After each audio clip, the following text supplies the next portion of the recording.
देखु आम बटसोल नदी पाखे खजुरी रस मिलूँ।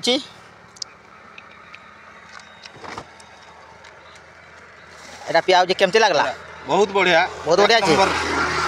दादा बाड़ी कथा है तुम्हार? बेंगल। बेंगल रो क्या जगह? बांकुड़ा। बांकुड़ा।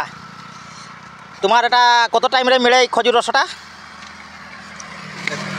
बिकाल मिलबे ना सकाळे मिलबे? सकाळ बिकाल। एटा खजुर रसटा एटा खाइले किछि होबेनी तो लोकर? किछि होबे ना। किछि होबेनी। एटा देखंतु आपनकर खजुर रसटा दिया होची देह पई बहुत हितकरक। बहुत बढ़िया लागुची, पेट ठंडा होची। एटा केते टका गिलास दउछो?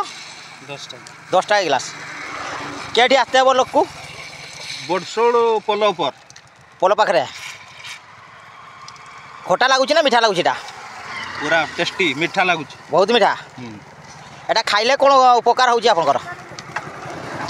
गैस एसिड सब भलो होची आ पेट ठंडा रहउची। हां ठीक अछि।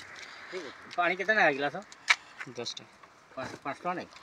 आपण माने यदि आसबे बटसोल नदी पाक को आसबे आपण आ भाई को मोबाइल नंबर केते? मोबाइल नंबर कहि दियो टे। 92 42 018 215 215। यदि सकाळु केबे आसबे तबे जोगाजोग ए नंबर जोगाजोग करके आसबे। ठीक अछि।